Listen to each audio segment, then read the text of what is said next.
curvar nossas cabeças e pedir que Deus abençoe a sua palavra. Senhor, nós clamamos, nós suplicamos, assim como nós vimos no sinal do batismo, a palavra sendo anunciada, que a palavra ao ser anunciada agora possa alcançar nossos corações e nos transformar, para vivermos em novidade de vida, assim como nossos irmãos. Oramos isso em Cristo Jesus. Amém. Tá quente um pouquinho, mas não está nem próximo do que era o calor quando o primeiro teste da bomba atômica aconteceu.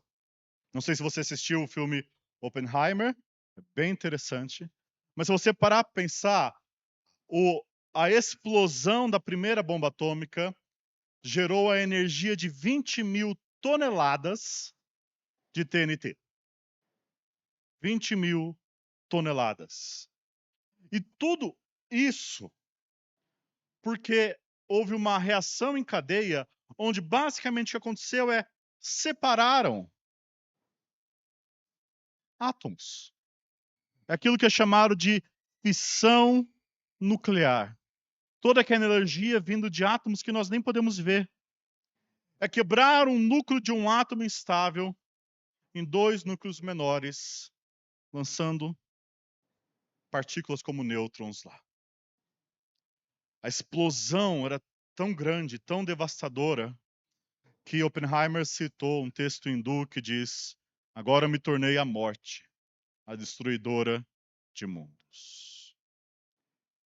Essa mesma separação que trouxe a bomba atômica é aquela que acontece em uma usina nuclear e gera energia e conforto, energia elétrica, para 14% do mundo. A mesma reação, a mesma separação. Einstein bem disse que o problema do homem não está na bomba atômica, mas no seu coração. Nós, como seres humanos, temos dificuldade em lidar com separação. A nossa história é marcada por racismo, por escravidão, por apartheid, pelo Holocausto, por pandemias, onde nós nos isolamos, como na gripe espanhola ou no Covid mesmo. Como nós podemos encarar separação? Será que algo bom pode vir de uma separação? Será que Deus separa, distingue, divide? Ou será que nós pensamos que o mundo ideal seria mais ou menos aquilo que John Lennon disse na música Imagine, né? Imagine que não há paraíso, é fácil você tentar, nenhum inferno abaixo de nós, sobre nós somente o céu. Imagine todas as pessoas vivendo para o hoje. Imagine que não há países, não é difícil de fazer, nada para matar ou morrer, e nenhuma religião também. Imagine todas as pessoas vivendo a vida em paz. Você pode dizer que eu sou um sonhador, mas eu não sou o único. Eu espero que um dia você se junte a nós e o mundo será como um só. Como, neste mundo de divisões, nós podemos pensar corretamente sobre separação? Eu quero convidar você a pensar sobre esse tema hoje, abrindo a sua Bíblia em Gênesis 1, a primeira página da sua Bíblia. Gênesis 1, versículo 1.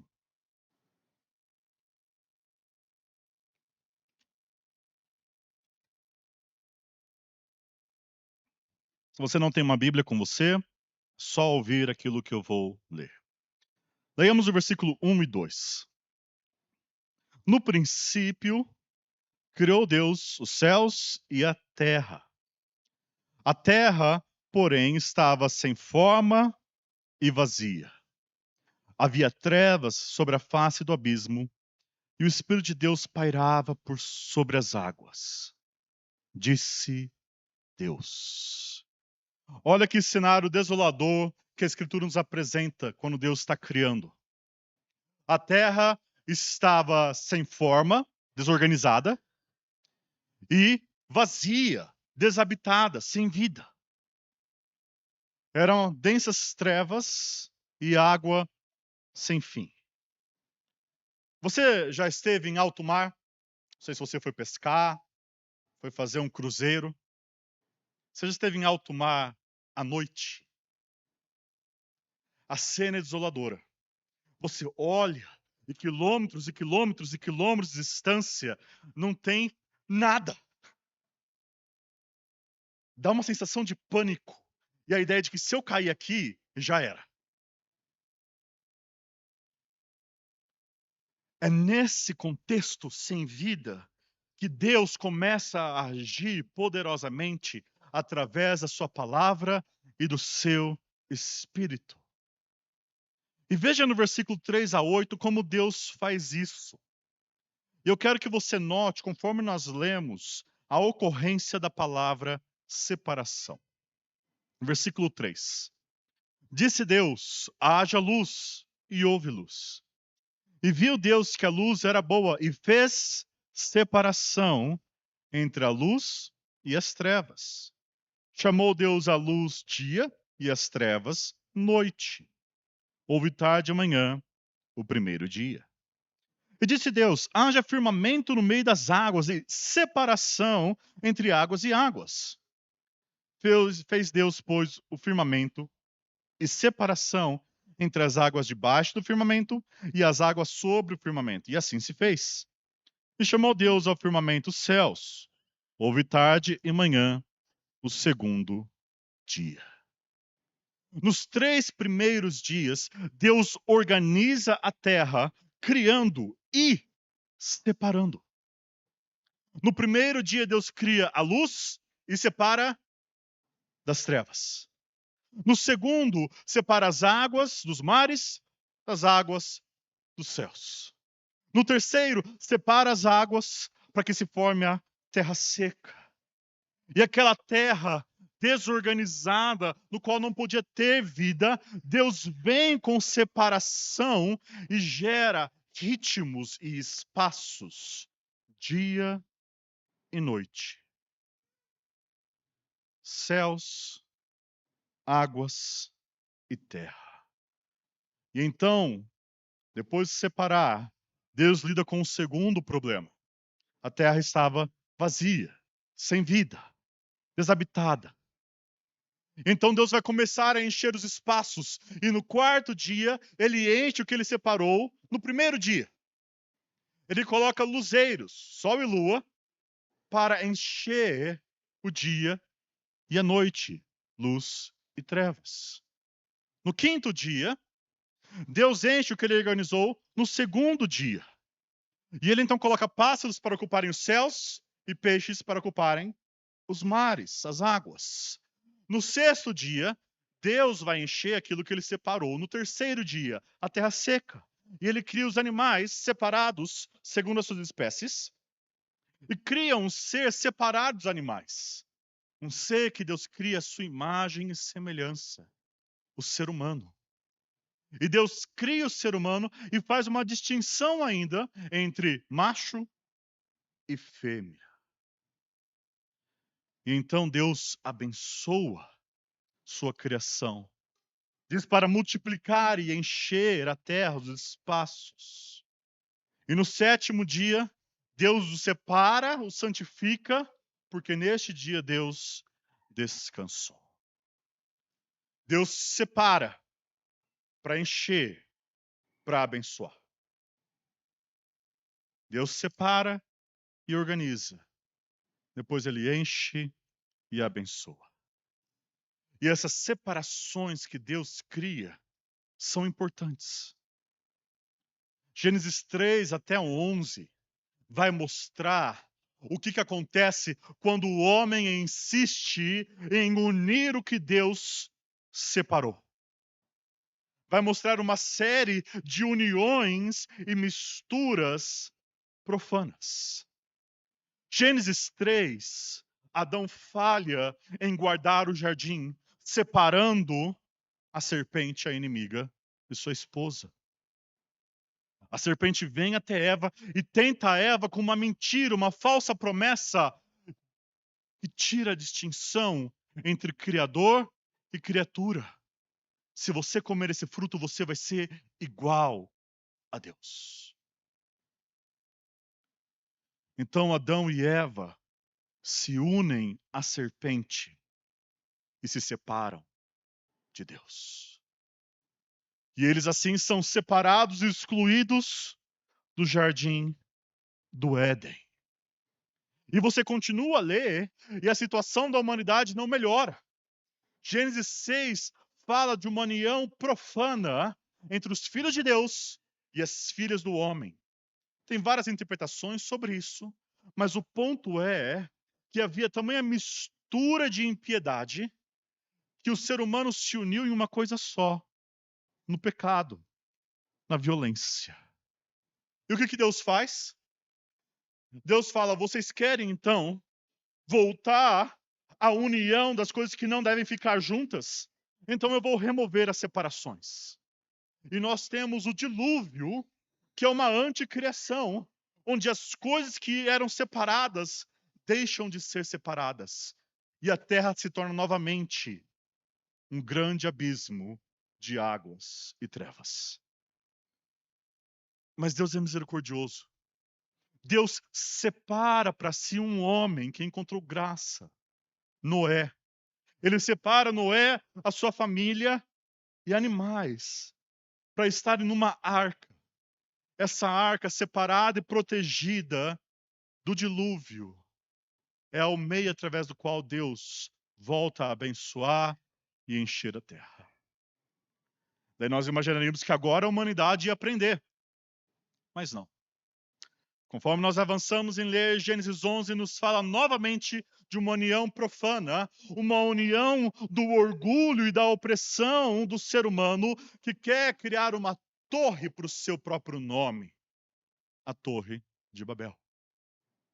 E Deus vem novamente em juízo e separação. Ele confunde as línguas e espalha o ser humano sobre a terra. Mas Deus é misericordioso. Deus separa para si um homem que encontrou graça aos seus olhos. Deus separa Abrão da sua terra e da sua parentela. E Deus faz promessas a Abrão. Deus muda o nome de Abrão para Abraão. Deus dá um sinal que iria marcar que ele é separado das outras nações. A circuncisão. Deus separa Abraão para que ele seja bênção para todas as famílias da terra. Deus separa para abençoar. Deus sabe muito bem trabalhar com separação, união e bênção. Nós que temos dificuldade, nós unimos o que devia ser separado e nós separamos o que devia estar unido. Eu quero ver duas formas como Deus separa e como isso nos ensina. Duas formas como Deus separa. Deus nos separa das trevas e Deus nos separa para a luz. Deus nos separa das trevas, Deus nos separa para a luz. Então, primeiro ponto, Deus nos separa das trevas. Quando nós lemos esse relato de Gênesis, nós precisamos reconhecer que nós somos como Adão e Eva, como aqueles primeiros povos em pecado, como os homens orgulhosos da Torre de Babel. Nós nos misturamos com as trevas. Não as trevas da escuridão física, mas as trevas metafóricas do mal. Assim como Adão e Eva, eu e você, também queremos ser Deus. Nós queremos tomar do fruto e definir para nós mesmos o que é bom ou mal para a nossa vida, em vez de nos submetermos a Deus. E cada pecado que nós cometemos é um ato de separação e rebelião contra Deus e de uma união com as trevas e com o mal. E por causa disso, nós achamos que separados de Deus íamos encontrar liberdade. Nós nos vemos debaixo da escravidão do pecado e do diabo. E isso aconteceu com o povo de Israel. O povo de Israel desceu para o Egito, mas começou a cair em idolatria, se unindo às práticas dos povos, e foram escravizados no Egito. Mas Deus é misericordioso. Deus separou Moisés pela sua graça. Instruiu Moisés e levou Moisés para se tornar o libertador do povo de Deus. Moisés, assim como os juízos que vieram antes, seria um anunciador de juízos que cairiam sobre o Egito.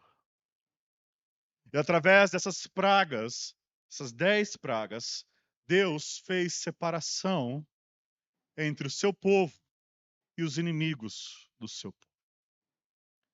E na última das pragas, Deus instruiu Israel a celebrar uma festa de consagração, de separação, a festa da Páscoa e dos pães ázimos. Deus disse que ele ia passar sobre todo o Egito, vindo juízo sobre cada primogênito. O anjo da morte ia passar sobre toda a terra do Egito. E só tinha uma forma de você estar separado do juízo que ia vir. É se você cresce em Deus e fizesse o que Deus mandou. Ele ordenou para o seu povo pegar um cordeiro, sacrificá-lo, pegar o seu sangue e pintar nas portas do umbrais. De tal forma que aqueles que estavam escondidos e separados debaixo do sangue do cordeiro não viram a ira de Deus, mas ela passou por cima. E esse é o sentido de Páscoa, passar por cima. E então Deus pega Israel e separa Israel da escravidão, os leva para a liberdade, para a terra prometida. Olha para esse mundo. Olha para o seu coração. Será que há trevas misturado no seu coração? Será que há trevas neste mundo? Deus Santo vai vir em juízo sobre todo mal, sobre todas as trevas, porque Ele é bom. João 3,19 diz: o julgamento é este, que a luz veio ao mundo e os homens amaram mais as trevas do que a luz, porque as suas obras eram más. A Escritura nos ensina que eu e você, a parte da graça de Deus, nós somos maus. Nós estamos misturados com as trevas e separados de Deus. Nós fomos entregues à escravidão do pecado, à escravidão debaixo do diabo. Mas Deus é misericordioso. Deus separou um homem para si. Deus, na verdade, veio e se separou por nós. Deus encarnou e veio em Cristo Jesus para fazer aquilo que Colossenses 1, 13 e 14 nos ensina.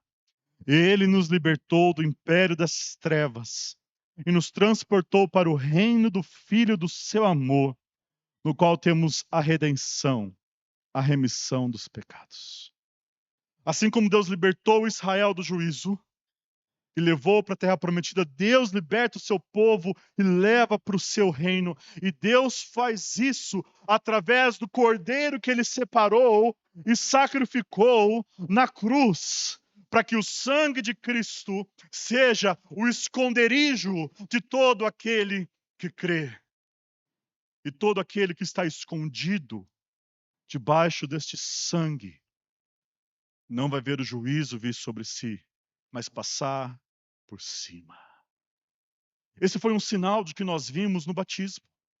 Essas pessoas desceram as águas, lembrando o dilúvio, de que vai vir um dia do qual todo o mundo estará imerso debaixo do justo julgamento de Deus. E alguns não vão levantar, mas estarão em juízo. E outros vão levantar em glória e salvação. E onde você vai estar? Qual será o seu destino? Não é a sua própria obra que vai conseguir fazer você se separar do seu pecado, porque até as suas melhores obras estão misturadas com pecado, com orgulho, com mal. Nós temos uma esperança que Deus separou para nós, que é Jesus Cristo. Ele é aquele que pode nos separar das nossas trevas. Isso que nós vimos no batismo. Pessoas que foram lavadas dos seus pecados, passados, presentes e futuros. Jesus disse: eu vim como a luz para o mundo, a fim de que todo aquele que crê em mim não permaneça em trevas. Se hoje você reconhece que sua vida está separada de Deus, que você vive como você bem entende, definindo o que é bom ou mal para si, que sua vida é marcada por aquilo que você quer, não por aquilo que Deus quer. Se você vive em pecado, Jesus te convida hoje a crer nele. E se você reconhecer o seu erro, se arrepender do seu mal e confiar que a obra de Cristo pode separar você do pecado, você vai encontrar luz em Cristo Jesus. Se você quer saber mais sobre essa boa notícia, sobre esse evangelho, saber mais sobre Jesus, você pode conversar comigo, ou um dos outros pastores, ou qualquer membro dessa igreja, e nós ficaremos felizes de falar mais sobre Jesus para você. Mas tem algo mais que eu quero salientar para vocês que são crentes e estão aqui, inclusive para vocês que se batizaram. Paulo diz em Efésios 5:8 sobre o nosso segundo ponto: Deus nos separa para a luz. Paulo fala: pois outrora erais trevas, porém agora sois luz no Senhor. Andai como filhos da luz. Amados, na história de Israel, Deus separou as águas, fez o seu povo atravessar a seco pelo Mar Vermelho e os constituiu como uma nação santa, um reino de sacerdotes, um povo que deveria viver exclusivamente para o seu Deus. Mas você começa a ler a Escritura e você vê que Israel falhou repetidamente com isso. Ele se mistura com a idolatria do povo pagão. Mesmo Deus tendo dado para eles tantos sinais, inclusive Deus separou uma tribo, a tribo de Levi, para que essa tribo fizesse distinção entre os animais puros e impuros, para lembrar Israel de que ser-me-eis santos, porque eu, o Senhor, sou santo, e separei-vos dos povos para serdes meus. Mas por causa da mistura idólatra, Israel e Judá foram separados da sua terra e mandados para o exílio.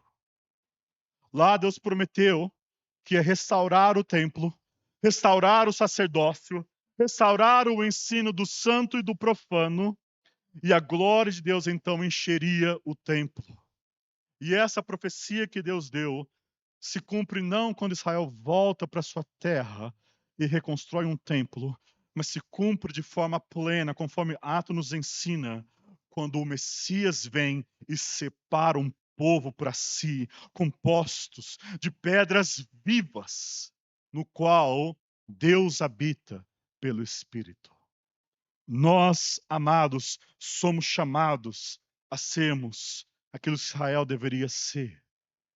Nós somos chamados a sermos, como Pedro fala, e nós lemos no começo do culto, raça eleita, sacerdócio real, nação santa, povo de propriedade exclusiva de Deus, a fim de proclamar as virtudes daqueles que vos chamou das trevas para a sua maravilhosa luz.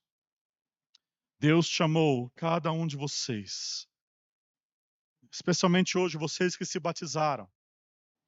Deus chamou a sua igreja para ser uma nação santa, consagrada para Ele. Mas tem algo mais. Deus nos separa para sermos luz, para iluminarmos, para andarmos na luz. E nós percebemos isso como nós vimos em Gênesis. Deus separa para abençoar. E Deus faz o mesmo com Abraão.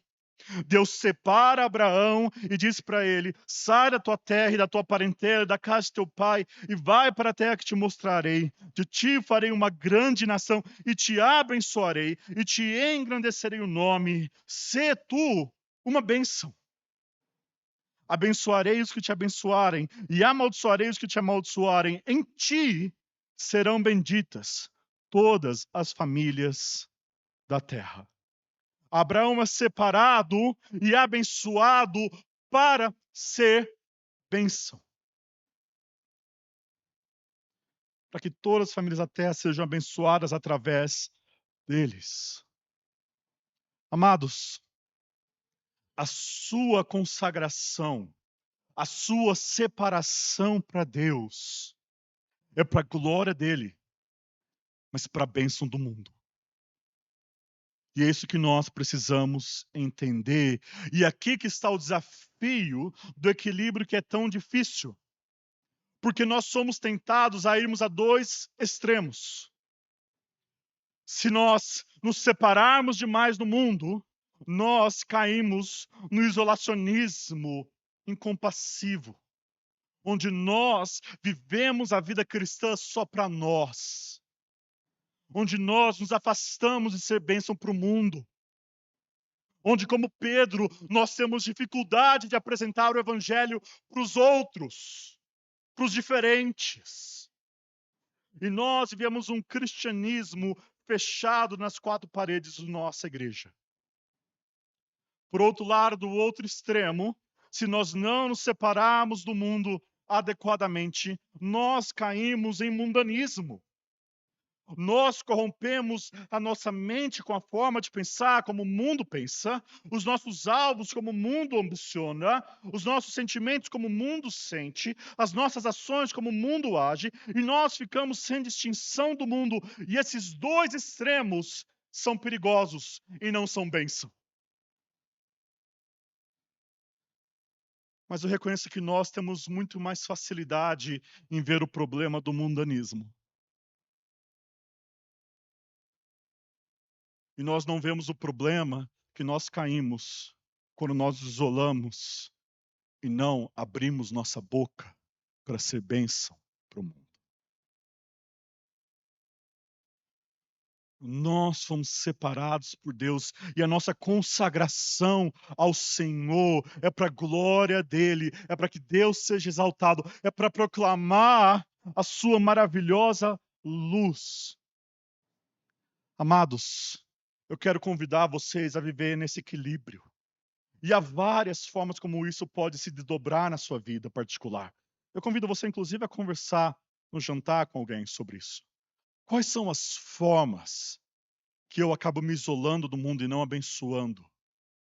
Ou quais são as formas que eu acabo me misturando do mundo e caindo em mundanismo e pecado? Quais são as formas, amados irmãos, que nós temos nos separado tanto, que não temos olhado com compaixão para o mundo, não temos buscado levar o evangelho, não temos buscado agir em boas obras para o bem daqueles que carecem, para o necessitado, para a viúva, para o órfão. Mas também quais são as formas que nós temos vivido como mundo. Sem consagração, nós não podemos ser bênção para o mundo. Sem separação do pecado, nós não podemos ser bênção para o mundo. É aqui o desafio de nós sermos não do mundo, mas estarmos no mundo. Que a nossa santidade seja uma santidade não teórica, não isolada, mas uma santidade prática que abençoa aqueles que estão ao nosso redor. E como Cristo, que pode andar no meio dos pecadores e publicanos, nós sejamos aqueles que sejamos separados e estendamos graça. Porque Deus é misericordioso e Ele separou a sua igreja para ser santa e misericordiosa. Vamos orar?